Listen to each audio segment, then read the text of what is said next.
là on est sur un TT, un 2 litres TFSI 200 chevaux. Là on était à 195,6 d'origine.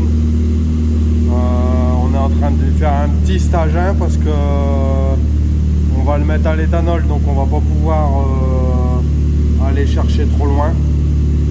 Donc là on a pris une vingtaine de chevaux à peu près. Et maintenant on va le mettre à l'éthanol et contrôler les temps d'injection pour rester dans les normes, parce que si après on monte trop en puissance, et on va être bloqué avec l'éthanol. Et comme le véhicule il est d'origine, on va le passer à l'éthanol, on va contrôler les temps d'injection, etc. Et on va voir ce que ça donne. Donc là on a passé le véhicule à l'E85, donc et on a fait des logs pour voir un peu le temps d'injection. Parce que comme on a augmenté, on a fait un stage, il faut qu'on contrôle les temps d'injection, etc. pour voir où est-ce qu'on en était. Donc on avait vu qu'on avait pris une vingtaine de chevaux à peu près par rapport à l'origine. Sachant que normalement un stage 1 c'est plus au niveau de 30-40 chevaux. Mais ce qu'on va regarder maintenant, c'est qu'en en passant à l'éthanol, ce qu'on peut voir ici, là j'ai mis sur le log, là il y a les RPM et les temps d'injection. Donc où on voit les temps d'injection ici, à chaque fois c'est où on a le plus de temps d'injection, c'est à 4000 tours, c'est quand ça charge, quoi, quand il y a le plus de puissance en gros, quoi. Donc voilà, donc ça permet de pouvoir extraire les logs. Par exemple là à 4000 tours, on est à combien là? 12, 12,24 ici. Donc ici on voit bien, on est à 4000 tours, on est à 12,24 de 12,24 millisecondes. Donc ici, j'ai fait un petit tableau pour vous faire voir, pour contrôler que j'utilise tour par tour ou selon les RPM en fait. Donc ici j'ai mes RPM, différents RPM. Là j'ai mes temps d'injection qui viennent ici comme on a vu à 4000, 12,24.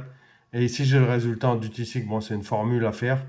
Donc voilà, c'est une formule. Donc ici, ce qu'on peut voir, c'est qu'on est à 81,6% d'ouverture des injecteurs à 4000 tours. Donc ensuite, ça descend, on redescend après, 5, 6000, on est à 50. Mais on voit quand même qu'on a un pic à 4000 tours à 81,6%.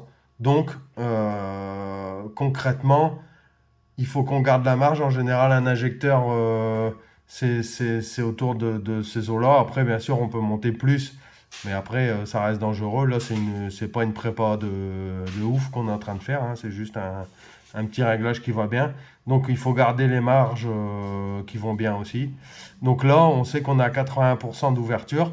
Donc, au niveau du temps d'injection, on est déjà au max, on va dire, pour du soft. Donc au niveau de puissance, après il y a encore moyen, il y a toujours moyen de gratter un peu quelques chevaux en plus pour dire de pouvoir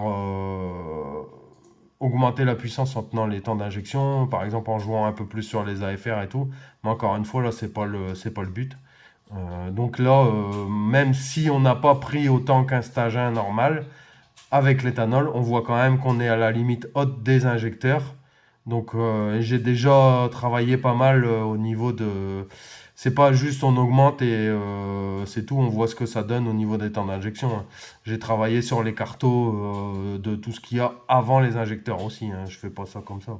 Donc là on est à 80%, on est au max de ce qu'on peut faire pour en rester soft.